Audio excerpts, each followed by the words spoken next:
Creating and raising a child is like planting a tree. To be given their best chance, they must be shielded from harm and nurtured with love and attention so their roots can take hold. When parents separate from one another, they often forget the messages they give to their child. The rejection and hate toward one parent can leave the child questioning themselves. They are left broken and often feel as though there must be something wrong with them since they make up part of that unlovable parent. If you poison half the roots of a tree, the tree will wither. It will not be able to reach the sky. When my dad would drop us off to see our mum, as you see the old sites that you recognise as landmarks to we're nearly there, my brother would start crying. And then when we would get closer and closer, it's like it snowballed, and the feeling you get in the stomach of having to part from one and go to the other, because you'd become rooted again, especially if the time you had with either parent was nice. And then as you would go towards the transfer, it would get worse and worse and worse, and then when you would finally be handed over, when the divorce is going on, it takes over your entire life. It's like you're riding through a storm. Sometimes, when parents split, the children are caught in the middle, pawns in a never-ending battle. The parents are splitting, but the children are torn apart too. Although divorce rates in this country are falling, more and more parents are going to court to fight over their children, despite the lack of legal aid. 80,000 children a year are affected by battles in the family courts. Sam is now in his early 20s, but he's still struggling with the legacy of his parents' bitter divorce. They separated when he was 7 and spent the next 9 years fighting over their 2 boys in court. Things got so bad that Sam ended up completely separated from his mother.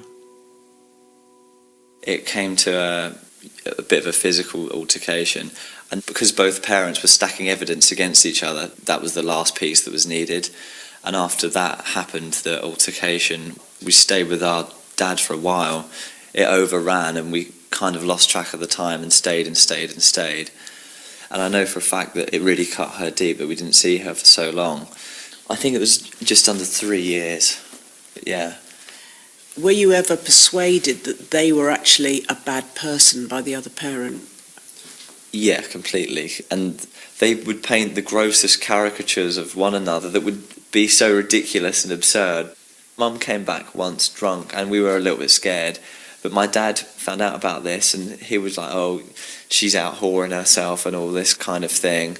And then my mum would say the same about my dad and say he just wants to break up this family because he's sick of us all. He's a philanderer, everyone knows it, and stuff like this. So I think to be made privy to things that are kind of sexual at that age, just as a really vicious attack on one another, it just tastes wrong at the time, and it tastes wrong now when I think back at it.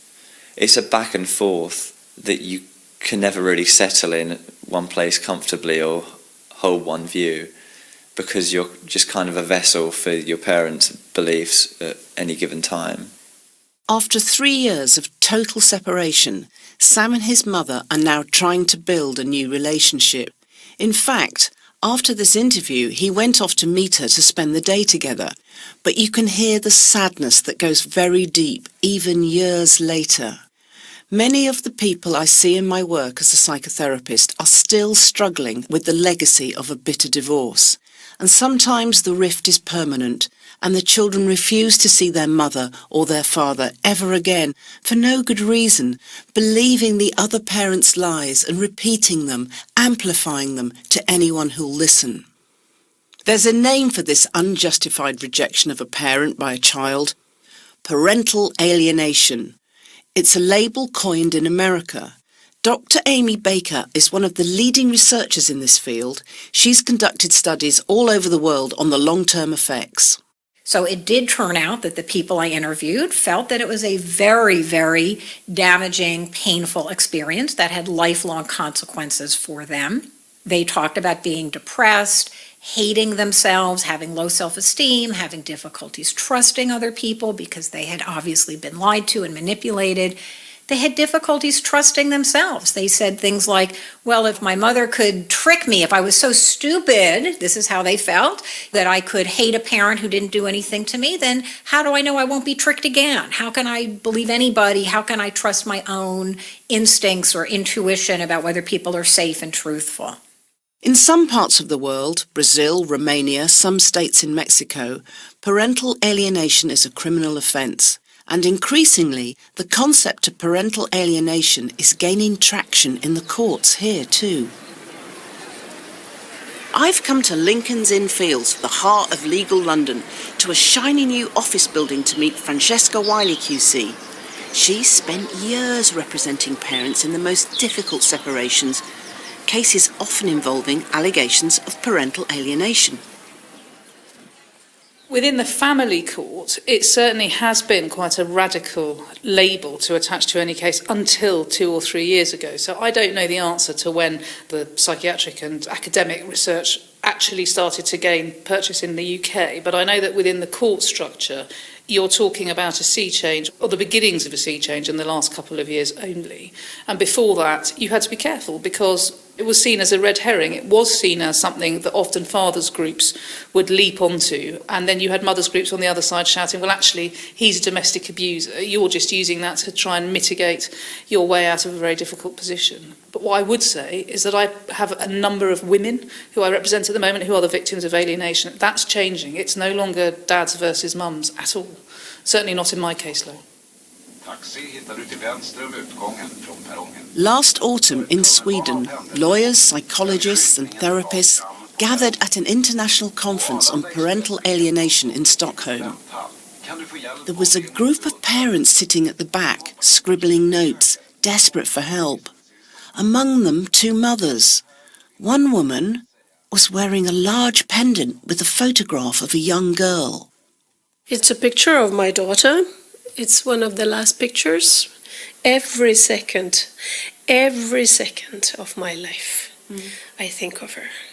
She was living with me because her father didn't want her. He left us when she was 4 months. So I was alone with her, all of her upbringing. Then one day he started to fight for custody. He got a wife, and I think they wanted a child together. Although the court ruled at first that this mother should have access after the parents separated, it was the child's voice that was listened to. Yeah. He had notes from her in court that said, I hate my mom. Sometimes I want to kill her because she's annoying. Once in all of these years, the social service took her into the room and the father was with her and they said, do you want daddy to be here? And she said, yes. She was 10 years old. And they said, do you want to live with mom? And she said, no.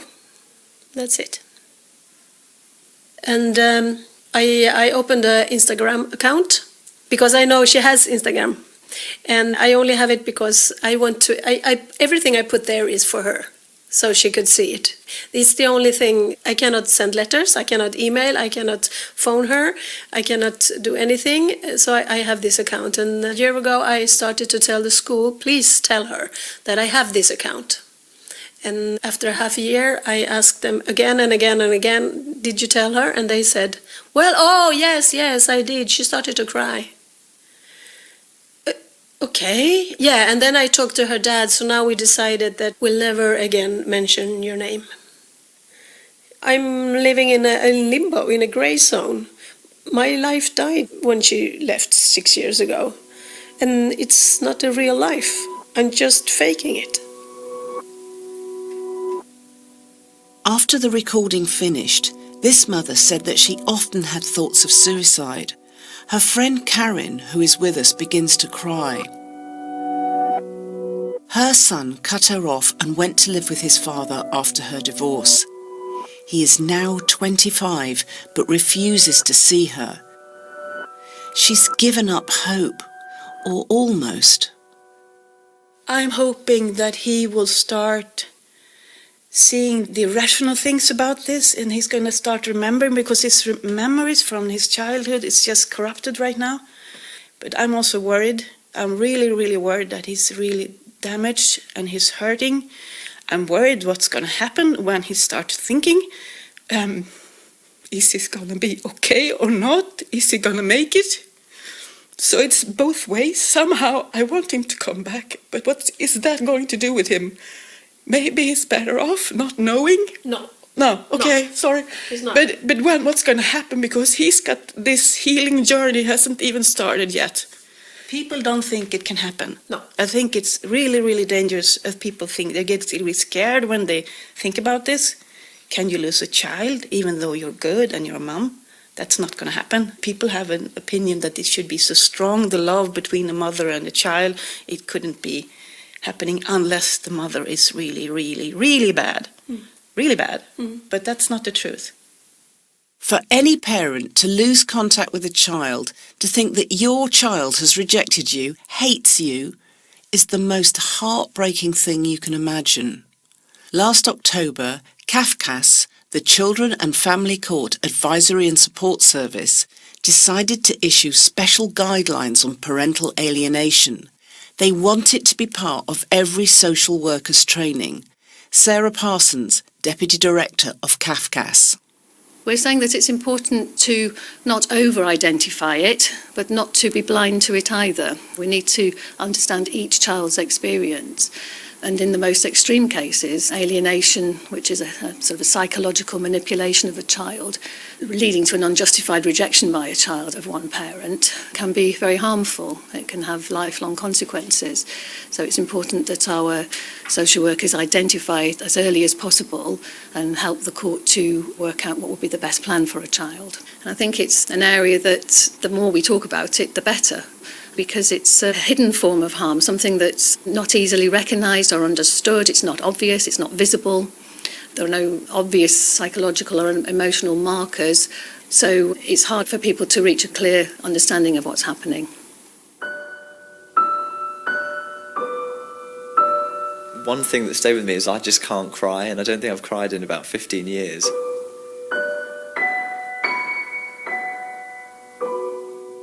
If I ever get into a stage where I feel hurt or emotionally vulnerable, through the divorce and the coping mechanisms, I've kind of tricked myself, and I had to trick my brother into this at the time. I remember saying to him when he was really down, just look at your hands a minute. And I was just ad-libbing at the time. I said, look at your hands, when he was about 9. And he said, what? And I said, look, you've got yourself, you're fine. You don't need anyone. We don't need to worry about what they're doing. Because no matter what situation you're in, you've got your limbs, and everything in the internal world is sacred to you, and you can stay there.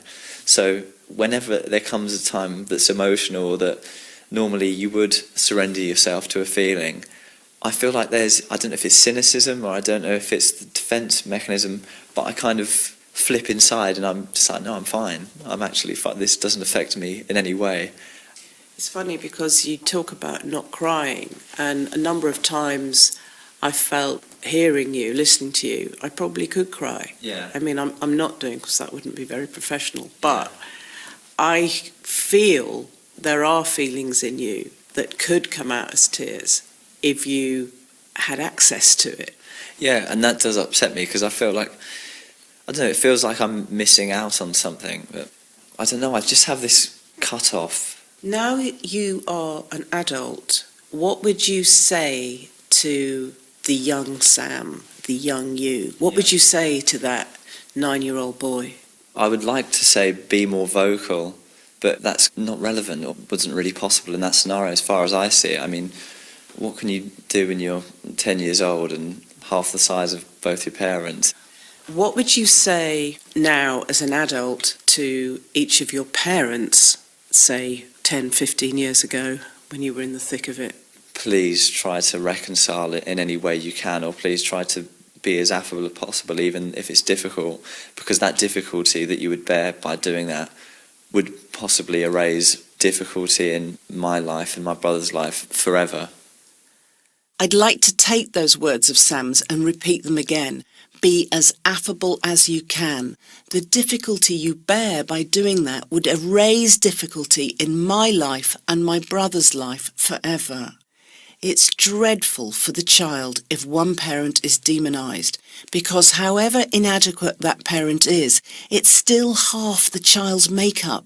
So how can a child make sense of half of themselves being evil?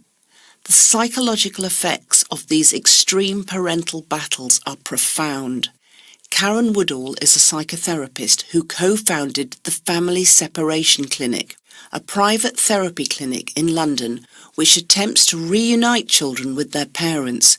She spelled out for me the psychological processes that lead to alienation. They have to split the experience of their parents into all good and all bad. It's a defence which protects them from the dynamics. And so splitting is very much a presentation where a child will say, Mum is wholly bad, Dad is wholly good, and here is the evidence. And they'll give you a whole list of things which proves, in inverted commas, that this is true. One of my favourites is, I'm never going to see my dad again because he takes me to my grandma's, and when she makes lasagna, she puts beans in it. The other one is, I'm never going to see my mum again because she makes me eat broccoli. And when you press the child, well, isn't that what mums do? They make you eat things that you don't like. Yes, but broccoli makes me very, very ill, and my mum knows that. So there's a theme of escalation. They'll start with a small thing, but if you don't show a sufficient reaction, they'll escalate that. So it'll start with, my mum makes me eat broccoli, to broccoli makes me very, very ill, yes. to I am allergic to broccoli, yes. to my mum wants to kill me. Exactly. And depending on how the person that's interacting with the child responds, that child will do that quickly or will do it over time. So what we find when we're working with children is that they will try it on, and if we're not biting, if we're not falling for it, they'll pull it back a bit.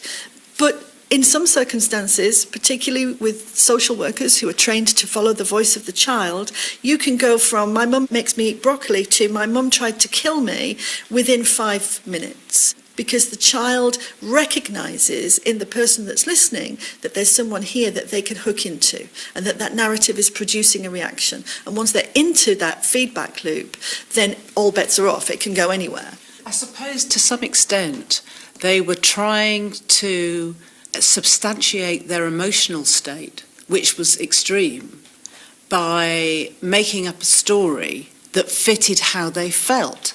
So being torn apart by two parents, having to go from enemy camp to enemy camp and change from enemy to friend, splits them so much that to make sense of how torn apart they feel, so someone can understand it, they talk in the language of sensation that makes adults sit up and take notice. And the tragedy, really, is that many of these cases happen by accident, but end up in a very severe situation where the child will reject a parent for sometimes decades. This goes to the heart of why parental alienation is such a challenging and controversial subject. It challenges the belief that in parental disputes, the voice and wishes of the child are sacrosanct. Dr. Amy Baker. If they've been manipulated, it's not their voice. They're just puppets at that point. And so, no, they shouldn't be given weight. That might not be completely PC, but we don't let children decide whether to wear helmets or seatbelts or whether to go to school or get vaccinated. They can't get married. They can't join the army. They can't do drugs. They can't drop out of school. I mean, there's a million things. We know, the teenage brain in particular is hardwired to be very emotionally reactive. So teenagers in particular are highly susceptible to being manipulated. Some parents give up and wait it out. They have no other option. Others who can afford it spend years fighting their case in the courts. Paul has lost his house, his savings, and has had to remortgage his parents' house. He estimates he's spent £86,000 on legal fees fighting for access to his two children in the family courts and ultimately in the High Court. We can't give his real name, these court proceedings are secret, and we need to protect his identity because his children are still young, so we've had to disguise his voice to hear his story. Paul and his partner Mary were together for 6 years, but they weren't married, which made his situation more complicated. At the point where things got really bad, he moved out of the joint home and was living with his parents. I hadn't seen my children for a couple of years, and then lo and behold, in November, I came back and my mum said, some people at the door, and I went, who? She went, the police. And was it the next morning? There were 6 police officers in my bedroom. 6? 6. So they came in and I said, what's this regarding? And he went, sit down. I said, what? He said, you've been accused of raping your own daughter. And they wanted my computers and they wanted my phones, and I said, look, take it all, it's here, it's this, take it all. I then got taken in the van to a police station at about 6:30, was booked in, and I was in that cell for 12 hours. They had me on suicide watch. They thought I was going to kill myself. It was then that the full extent of the charges against him was revealed.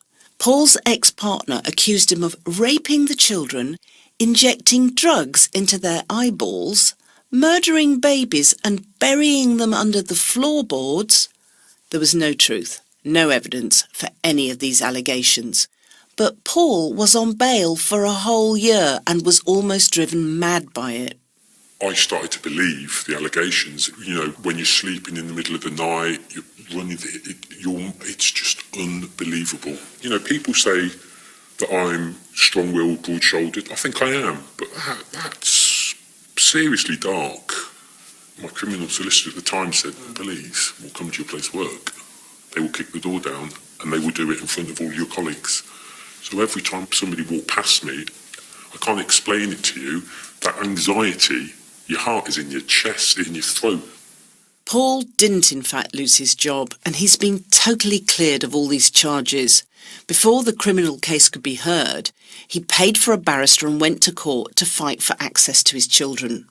And the phone rang, and the solicitor started smiling. She goes, I think you need to take this call. And it was the investigating police officer, and he said the charges are dropped. And I just burst out crying. I just lost it. It was like a wave of relief. And it just all came back together. But it's now, they've been living with me for 3 years, going through the allegations. My brother's children were interviewed, my good mate's children were interviewed. And it puts pressure, it breaks families, and it's fundamentally broken my family. It's difficult. When my daughter first came to live with me, she was having phenomenally vocal night terrors. This is not in any way a parent bleating. It is, for me, the main reason why I was willingly happy to come here today was about the kids. This is about the kids, not about parents. You make your bed, you lie in it, you pick your partner, that's life. But using kids as collateral is unforgivable. In my view, it's unforgivable. I didn't know anything about parental alienation when I started making this programme, and my mind has been sort of blown by it, because I used to think that there was no smoke without fire when it came to allegations, but I have learnt there really is, because in the winning-losing dynamic that two ex-partners can get into, they can hurl allegations that have no basis in truth at each other because of their belief that they need to get at their partner, and they will use their children to do it, and it's horrific. What typically does not work, and unfortunately what's done in most situations, is send the child and the target parent through some sort of therapeutic intervention. Ashish Joshi is a lawyer who specialises in parental alienation cases and practices in the United States and India. Traditional therapy usually does not work. It doesn't work, and it causes damage, in fact. It takes a bad case and converts it into a worst case possible, because the therapists are trained to validate feelings. And in an alienation situation, those feelings are not founded in reality. They're distortions. So a child could say, I hate you because you were abusive to me. And the child could have appropriate affect with that, tears, hysteria. And the therapist then turns to the parent and say, don't contradict the child, show some empathy, look at the tears, and just tell him or her you are sorry. That doesn't work in an alienation case. It would absolutely help if alienation would be termed as a felony, but what would probably help more is the education for the social workers, for the judges, for the lawyers who grapple with this question day in and day out. Because it's easy to just yell and scream alienation. It's another thing to prove it in a court of law. Proving it in a court of law is fraught and complex because no one wants to risk missing a genuine case of abuse. I asked lawyer Francesca Wiley how you decipher which cases are real parental abuse and which are merely alleged and possibly untrue. Evidence. I mean, the best thing you can do is to look for evidence and to also look at the history of a case. There must be cases where people have alleged parental alienation and it's not true. Do you work for both sides? Yes, always. I represent both sides. And that's interesting because I'm going to be general here, but for example, a sexual abuse case where a mother is saying something like, my 4-year-old has been sexually abused during contact. And you know it can't really be true because we've got 2 grandparents and an auntie who were present at the time that she says the abuse happened or something like that. They're really sophisticated cases and it's important to look closely at what's going on. And I think it does come down fundamentally to a thorough analysis of their mental health and their psychological functioning. But that needs to be done in a sophisticated way and in a thorough way. And sometimes we don't have experts who are able to do that. And the other problem we've got is that you're paying. In private law, you've got to pay. So it's very difficult to get legal aid. The reality is you're going to have to fund experts to do that sort of thing. And it's tricky. So really, this expert witness won't be available to people who can't afford it? No. So we're short of experts? Yes, absolutely. And we're desperately short of experts that don't cost money? Very much so. I keep wanting to come back to the children caught up in these toxic triangles of lies and blame. Making this programme has reminded me of the power we have as parents. We hold such sway over our children's impressionable minds that has consequences for the whole of the rest of their lives. Sam certainly feels that the trauma of his parents' divorce has made it almost impossible for him to commit to any loving relationship. I find that in my relationships they oftentimes come to a stalemate where I won't continue with it because I think, okay, the next step is for me to be completely vulnerable. But if I am completely vulnerable, I could be taken advantage of again. So has that made relationships difficult for you now? I would say so, yes, because I find it really, really difficult to say love or like to tell someone I love them. And if I do, I feel like it's a massive betrayal to them because in my own head everything's so interchangeable and I'm not sure. I don't have the conviction to say it. Interchangeable because you're so used to agreeing to 2 polarised points of view, Yeah. your mother's and your father's. I'm so used to being passed from one to the other one. You keep this barrier around yourself at all times to prevent something like divorce happening again. Because you've seen how ugly a separation can be.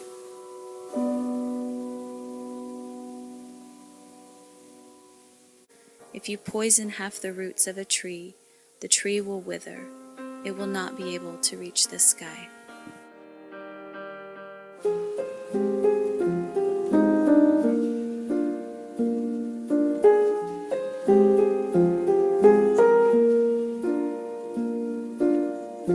All around me are familiar faces, worn out places, worn out faces, bright and early for their daily races, going nowhere, going nowhere.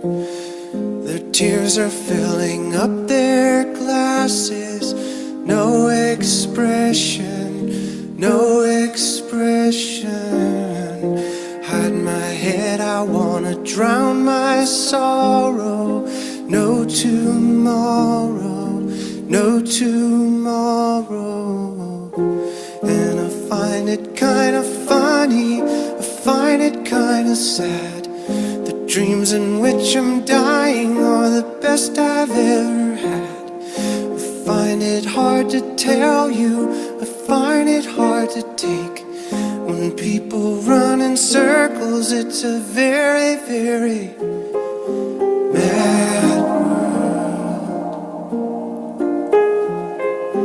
Mad world. Children waiting for the day they feel good. Happy birthday, happy birthday. And to feel the way that every child should sit and listen, sit and listen. Went to school and I was very nervous. No one knew me, no one knew me. Hello teacher, tell me what's my lesson. Look right through me, look right through me. And I find it kind of funny, I find it kind of sad. The dreams in which I'm dying are the best I've ever had. I find it hard to tell you, I find it hard to take. The people run in circles, it's a very, very mad world. Mad world. Enlarging your world. Mad world.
You have asked me to choose.